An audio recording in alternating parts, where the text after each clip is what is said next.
Saudara, Presiden dan DPR telah mengungkap calon tunggal yang akan jadi Panglima TNI baru menggantikan Jenderal Andika Perkasa. Esok akan dilakukan uji kepatutan dan kelayakan. Untuk membahas proses ini, kita sudah bersama dengan pengamat militer Anton Aliaba. Selamat petang, Mas Anton. Selamat petang, Mas Ibrahim. Mas Anton, apa catatan Anda soal proses yang tengah dilalui untuk penggantian Panglima TNI ini?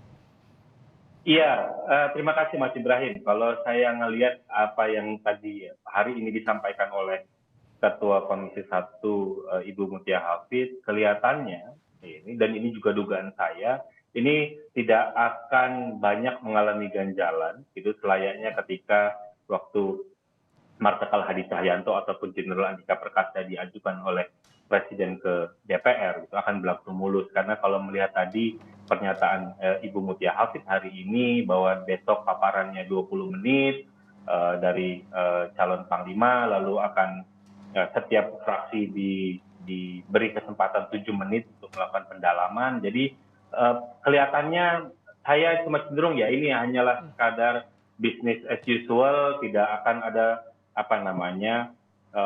tes ya, selayaknya tes yang akan scrutinize, yang akan mendalam, menguliti Kasal yang bagaimana visi dan misi dan lain-lain gitu. Baik. Jadi saya melihatnya ini akan berjalan lancar saja. Kalau begitu bagaimana soal nanti Panglima TNI dipegang oleh Matra Angkatan Laut? Ini yang ketiga nih, Mas Anton.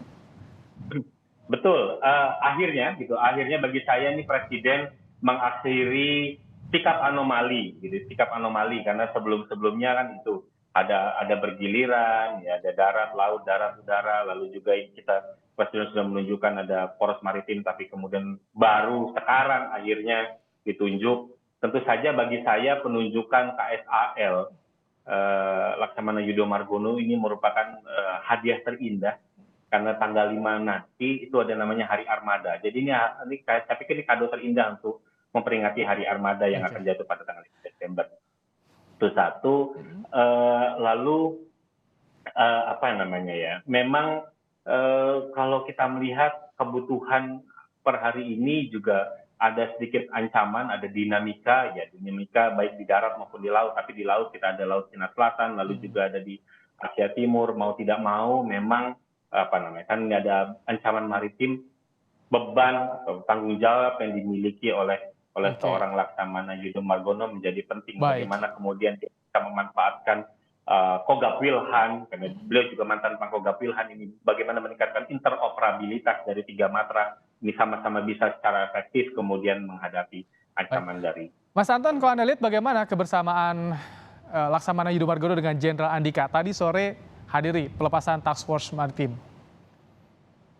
Iya, saya pikir sinyal dari Pak Andika juga kan bukan hari ini. Sebelumnya juga ketika dulu santer diwartakan gitu, diberitakan media ini Pak Andika sedang lagi hangat dengan Pak Dudung, kemudian ada Pak Andika dengan Pak Yudo gitu buat acara gitu ya. Saya pikir memang kebersamaan, saya melihat ada nuansa kebersamaan Pak Yudo dengan Pak Andika memang sudah terjalin cukup baik ya selama kepemimpinan Pak Andika. Jadi dan ini kelihatannya Pak Andika mencoba untuk menunjukkan ini estafetnya agar bisa lebih smooth berjalan, kemudian sudah mulai melibatkan, dan saya pikir ini adalah sebuah gestur yang baik bahwa adanya kontinuitas, adanya hubungan yang baik yang perlu dijaga, karena bagaimanapun juga TNI harus tetap solid. Sekalipun yang hari ini yang ditunjuk ada dari Matra Laut, tentu saja tetap membutuhkan kerjasama yang baik dari Matra Darat dan Matra Udara. Kalau dukungannya, karena itu saya pikir dukungan dari kepala staf lain bagaimana? Kan di saat pengiriman surprise tuh mereka berkumpul ternyata mendapatkan brevet hiu kencana itu dari Kasal.